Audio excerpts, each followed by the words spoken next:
26/11 हमले के बाद 22/4 सबसे बड़ा सिविलियन अटैक हुआ है पहलगाम में। आधुनिक हथियारों से लैस पहलगाम आतंकी हमले का जो मास्टरमाइंड है सैफुल्लाह खालिद बताया जा रहा है, जिस पर पाक सेना फूलों की बारिश करती है। जम्मू कश्मीर पहलगाम के बैसारन घाटी में आतंकी हमले ने पूरे देश को झकझोर कर रख दिया और इस हमले में अब तक 28 लोगों की जान जा चुकी है और कई लोग तो जिंदगी और मौत के बीच जंग लड़ रहे हैं। इनका इलाज चल रहा है। इस हमले की जिम्मेदारी पाकिस्तान स्थित आतंकी संगठन लश्कर-ए-तैयबा के मुखौटे TRF ने ली है। जम्मू कश्मीर के पहलगाम के बैसारन घाटी में हुए आतंकी हमले की वजह से पूरा देश इस वक्त सदमे में है। पहले नाम पूछा जाता है और उसके बाद गोली मार दी जाती है, यानी कि पहले आइडेंटिफाई किया जाता है कि जिसको आप गोली मारने जा रहे हैं वो हिंदू है या नहीं है। इसी ओर इशारा करता है, इसीलिए इस बात को मैं यहां पर रख रही हूं। और उसके बाद उन्हें गोली मार दी जाती है आतंकी संगठन लश्कर-ए-तैयबा के मुखौटे TRF की तरफ से। और यह भी पता चला है सूत्रों से कि जम्मू और कश्मीर में लश्कर और TRF की आतंकी गतिविधियों के पीछे आतंकवादी सैफुल्लाह खालिद का दिमाग है। इन हमलों का मास्टरमाइंड है वो लश्कर-ए-तैयबा। डिप्टी चीफ सैफुल्लाह खालिद को सैफुल्लाह कसूरी के नाम से भी जाना जाता है और ये हिंदुस्तान के सबसे बड़े दुश्मन हाफिज सईद का बहुत करीबी भी है। तो भारत में कई बड़े आतंकी हमलों में इसका नाम पहले से आता रहा है। ये हमेशा महंगी कारों से चलता है और इसकी सुरक्षा में हमेशा लश्कर के आतंकी अत्याधुनिक हथियारों से लैस रहते हैं। पाकिस्तान में इसका रसूख इसी बात से आप समझ सकते हैं कि वहां की जो सेना है, वहां की सेना के अफसर भी इसके ऊपर फूलों की बारिश करते हैं। ये पूरी जानकारी मैं आपको इस वीडियो में दूंगी। ये पाकिस्तानी सेना के जवानों को भड़काने का काम भी करता है और ताजा आतंकी हमले से 2 महीने पहले ही सैफुल्लाह खालिद पाकिस्तान के पंजाब के कंगनपुर पहुंचा था, जहां पाकिस्तानी सेना की एक बड़ी बटालियन रहती है और वहां पाक सेना के एक कर्नल जाहिद जरीन खटक ने उसे जिहादी भाषण देने के लिए बाकायदा आमंत्रित किया था। और उसके वहां पहुंचने के बाद खुद कर्नल ने उसके ऊपर फूलों की बारिश की और इसके बाद इसने पाक सेना को भारत के खिलाफ जमकर भड़काया भी।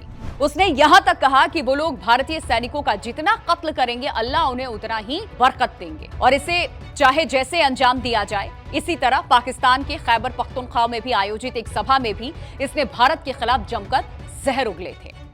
इसने कहा था कि मैं वादा करता हूं कि आज 2 फरवरी 2025 उस दिन की बात, वो डेट तारीख मैं आपको बता रही हूं, 2026 तक कश्मीर पर हम कब्जा करने की पूरी कोशिश करेंगे और आने वाले दिनों में हमारे मुजाहिदीन हमले तेज होंगे। हमें उम्मीद है कि 2 फरवरी 2026 तक कश्मीर आजाद हो जाएगा। ये इसके बोल हैं आतंकी के।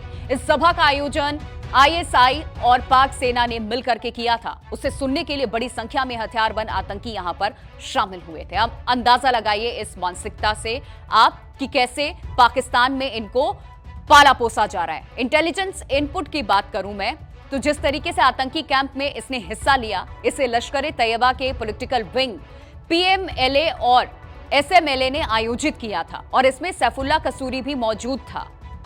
इस सभा में शामिल होने के लिए बुलाया गया था इसे।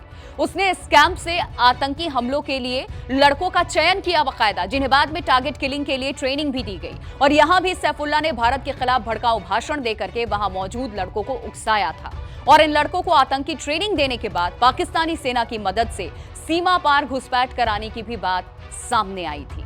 तो 5 अगस्त 2019 का जिक्र मैं कर रही हूं क्योंकि संविधान में संशोधन करके जम्मू कश्मीर से धारा 370 और 35A को उस दिन हटाया गया था और इसी के बाद पाकिस्तान स्थित आतंकी संगठन लश्कर-ए-तैयबा और जैश-ए-मोहम्मद को कवर करने के लिए ISI ने TRF यानी कि द रेजिस्टेंस फ्रंट का गठन किया था। पाकिस्तानी सेना इस आतंकी संगठन की मदद करती है।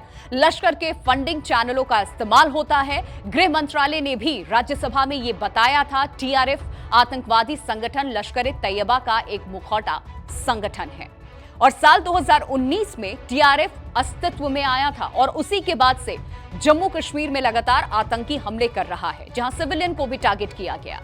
TRF का जो हिट स्क्वाड है और यहां पर फाल्कन स्क्वाड है, वो आने वाले दिनों में कश्मीर में बड़ी चुनौती पेश भी कर सकता है सबके सामने। इस आतंकी मॉड्यूल को टारगेट किलिंग को अंजाम देने और जंगली और ऊंचे इलाकों में छिपने के लिए बाकायदा ट्रेनिंग दी जा रही है। इन्हें ट्रेंड किया जा रहा है कि कैसे दहलाना है हिंदुस्तान को। Z News।